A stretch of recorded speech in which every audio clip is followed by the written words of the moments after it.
ITBPയുടെ constable pioneer recruitment ഉടനെ ക്ഷണിക്കാൻ പോകുന്നുണ്ട്. ഇനി പറയാൻ പോകുന്ന യോഗ്യതയുള്ള സുഹൃത്തുക്കളെ നിങ്ങൾക്ക് അറിയാമെന്നുണ്ടെങ്കിൽ ഈ വീഡിയോ അവരിലേക്കൊന്ന് ജസ്റ്റ് ഷെയർ ചെയ്ത് കൊടുക്കുക. നല്ല അവസരമാണ്. ആദ്യം ഫിസിക്കൽ ടെസ്റ്റാണ് നടക്കുന്നത്. എന്തുകൊണ്ടും ഫിസിക്കൽ നേടി അതുപോലെ തന്നെ എക്സാമും നേടി പിന്നെ ഇതിൻ്റെ ട്രേഡ് ടെസ്റ്റും കാര്യങ്ങളൊക്കെ നിങ്ങൾക്ക് വളരെ അനായാസം തന്നെ പാസ്സായിട്ട് ജോലി നേടാൻ സാധിക്കുന്ന ഒരു പോസ്റ്റാണിത്. അപ്പോൾ പറയാൻ പോകുന്ന ക്വാളിഫിക്കേഷൻ മാത്രം മതി. നിങ്ങൾക്ക് യോഗ്യത ഇല്ലെങ്കിൽ സുഹൃത്തുക്കളിലേക്കൊന്ന് ഷെയർ ചെയ്യുക.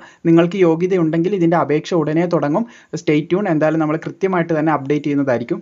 അപ്പോൾ നമ്മുടെ ITBP നോട്ടിഫിക്കേഷൻ്റെ ഒരു തരംഗം ഇപ്പോൾ നടന്നുകൊണ്ടിരിക്കുന്നുണ്ട്. അതായത് ITBPൻ്റെ നിരവധി നോട്ടിഫിക്കേഷനാണ് ഇതിനകം വന്നിട്ടുള്ളത്, ഇനി വരാനായിട്ട് ഇരിക്കുന്നത്. നിങ്ങൾക്ക് ഇവിടെ കാണാൻ സാധിക്കും പുതിയൊരു അപ്ഡേറ്റ് കൂടി ഇൻഡോ ടിബറ്റൻ ബോർഡർ പോലീസ് ITBPൻ്റെ ഭാഗത്ത് നിന്ന് വന്നിട്ടുണ്ട്.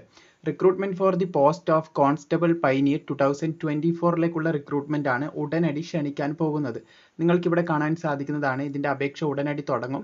ഗ്രൂപ്പ് C പോസ്റ്റിലേക്കാണ് പുതിയ വിജ്ഞാപനം ഉടനെ ക്ഷണിക്കാനായിട്ട് പോകുന്നത്. ഇതിന് അപേക്ഷിക്കാൻ സാധിക്കുന്നത് നിങ്ങൾക്ക് കാണാൻ സാധിക്കുന്നതാണ്. Application for the eligible male and female Indian citizens ആയിട്ടുള്ള മെയിൽ ആൻഡ് ഫീമെയിലിന് ഇതിന് അപ്ലൈ ചെയ്യാൻ സാധിക്കുന്നതാണ്. പിന്നെ നേപ്പാൾ, ഭൂട്ടാൻ അത് നമ്മൾ ചർച്ച ചെയ്യേണ്ട, അതും കൂടി ഉണ്ടെന്ന് പ്രത്യേകം ശ്രദ്ധിച്ചിരിക്കുക. എനിവേ ഇതിൻ്റെ സാലറി സ്കെയിൽ 21,700 മുതൽ 69,100 വരെ ലഭിക്കുന്നതാണ് എന്ന് ശ്രദ്ധിക്കുക. പോസ്റ്റുകൾ നമുക്ക് നോക്കാം. കോൺസ്റ്റബിൾ, കാർപ്പൻറ്റർ പോസ്റ്റ് ഉണ്ട്. വനിതകൾക്കും പുരുഷന്മാർക്കും ഉണ്ട്. വേക്കൻസി നിങ്ങൾക്ക് ഇവിടെ നോക്കി മനസ്സിലാക്കാം. ഓരോരോ കാറ്റഗറിക്കും കാര്യങ്ങൾക്കെല്ലാം വേക്കൻസി റിപ്പോർട്ട് ചെയ്തിട്ടുണ്ട്. നിങ്ങൾ OBC ആണെങ്കിൽ അല്ലെങ്കിൽ ST ആണെങ്കിൽ അല്ലെങ്കിൽ ജനറൽ ആണെങ്കിൽ ഒരു ഉദാഹരണം പറയുകയാണെങ്കിൽ നിങ്ങൾ കോൺസ്റ്റബിളിന് അപ്ലൈ ചെയ്യാൻ, കാർപ്പൻറ്ററിന് അപ്ലൈ ചെയ്യാൻ എലിജിബിൾ ആണെന്ന് കരുതുക. അപ്പോൾ നിങ്ങൾ ജനറൽ ആണെങ്കിൽ ഫീമെയിൽ ജനറൽ എത്ര ഒഴിവുണ്ട്? 5 ഒഴിവുണ്ട്. അങ്ങനെ നിങ്ങൾക്ക് നോക്കി മനസ്സിലാക്കാം. ആ ഒരു ഫീമെയിലിന് ടോട്ടലായിട്ട് ഇവിടെ വന്നിട്ടുള്ള 10 ഒഴിവാണ്. ഇവിടെ ബോയ്സിന് 61 ഒഴിവ് വന്നിട്ടുണ്ട്. ടോട്ടൽ 71 വന്നിട്ടുണ്ട്. നിങ്ങളുടെ കാറ്റഗറിയിൽ എത്രയുണ്ട് അങ്ങനെ നോക്കി മനസ്സിലാക്കാം. എനിവേ നമുക്ക് നെക്സ്റ്റ് പോസ്റ്റിലേക്ക് കടക്കാം. പ്ലംബർ ഉണ്ട്, കോൺസ്റ്റബിൾ ആണ്. അപ്പോൾ അവിടെയും മെയിൽ ആൻഡ് ഫീമെയിൽസിന് വേക്കൻസിയും കാര്യങ്ങളും റിപ്പോർട്ട് ചെയ്ത് നിങ്ങൾക്ക് കാണാൻ സാധിക്കും. STക്ക് മാത്രമേ ഫീമെയിൽസിന് ഒഴിവില്ലാതെയുള്ളൂ. ബാക്കി എല്ലാ കാറ്റഗറിക്കും വേക്കൻസി റിപ്പോർട്ട് ചെയ്തിട്ടുണ്ട് പ്ലംബറിന്. അതുപോലെ തന്നെ മാസൺ വന്നിട്ടുണ്ട്. മാസണിന് മെയിൽ ആൻഡ് ഫീമെയിൽസിന് വേക്കൻസി റിപ്പോർട്ട് ചെയ്ത് കാണാൻ സാധിക്കും. ഇവിടെ അഗൈൻ STക്ക് വേക്കൻസി ഇല്ല. ബാക്കി എല്ലാവർക്കും വേക്കൻസി റിപ്പോർട്ട് ചെയ്തിട്ടുണ്ട്. അതുപോലെ തന്നെ കോൺസ്റ്റബിൾ ഇലക്ട്രീഷ്യൻ, ST എന്ന് പറയുമ്പോൾ ഫീമെയിൽസിനാണെന്ന് ശ്രദ്ധിക്കുക, മെയിൽസിനുണ്ട്. അതുപോലെ ഇലക്ട്രീഷ്യൻ പോസ്റ്റിലേക്ക് മെയിൽ ആൻഡ് ഫീമെയിൽസിന് വേക്കൻസി റിപ്പോർട്ട് ചെയ്തതും അതുപോലെ തന്നെ ബ്ലാങ്ക് ആയി കിടക്കുന്നതൊക്കെ നിങ്ങൾക്ക് കാണാൻ സാധിക്കും.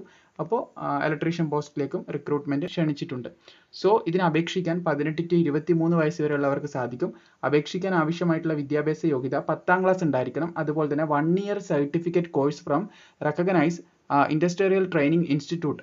നിങ്ങൾക്ക് ITI സർട്ടിഫിക്കറ്റ് മാസണിലോ കാർപ്പൻറ്ററിലോ പ്ലംബറിലോ ഇലക്ട്രീഷ്യനിലോ ഉണ്ടെങ്കിൽ അപ്ലൈ ചെയ്യാൻ പറ്റുമെന്നാണ് പറഞ്ഞിട്ടുള്ളത്. സോ ഇതിൻ്റെ സെലക്ഷൻ പ്രോസസ്സിൽ വരുന്ന ഡീറ്റെയിൽസ് നമുക്ക് നോക്കാം. ആദ്യം ഫിസിക്കൽ ടെസ്റ്റ് ആയിരിക്കും നടക്കുക എന്ന് പറയുന്നുണ്ട്. ആദ്യം ഫിസിക്കലാണ് നടക്കുക, അതിനുശേഷം എക്സാം, അതിനുശേഷം മെഡിക്കൽ ടെസ്റ്റ്. ഈ ഒരു ലെവലിലാണ് നിങ്ങളുടെ സെലക്ഷൻ നടക്കുന്നത്. സോ ഇതിൻ്റെ അപേക്ഷ തുടങ്ങുന്നത് 12/8/2024 മുതലാണ്.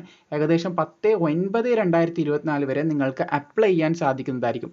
അപ്പോൾ അപേക്ഷ തുടങ്ങാൻ പോകുന്നതേ ഉള്ളൂ. വളരെ പെട്ടെന്ന് നിങ്ങൾ സുഹൃത്തുക്കളിലേക്ക് ഈ കാര്യം ഷെയർ ചെയ്യുക. കാരണം എലിജിബിൾ ആയിട്ടുള്ള ITI സർട്ടിഫിക്കറ്റ് ഉള്ള ഒരുപാട് പേരുണ്ടാവും. വീഡിയോ ഇഷ്ടപ്പെട്ടാൽ ലൈക്ക് ചെയ്യുക, മാക്സിമം ഷെയർ ചെയ്യുക. ഫസ്റ്റ് ഫിസിക്കൽ ടെസ്റ്റ് ആണ് നടക്കുന്നത്. തുടർന്നുള്ള അപ്ഡേറ്റുകൾ കൃത്യമായി ലഭിക്കാനായിട്ട് ചാനൽ സബ്സ്ക്രൈബ് ചെയ്ത് കൃത്യമായിട്ട് തന്നെ നിങ്ങൾ ബെൽ ഐക്കൺ ഓളിൽ എനേബിൾ ചെയ്ത് ഫോളോ ചെയ്യാനായിട്ട് ശ്രമിക്കുക.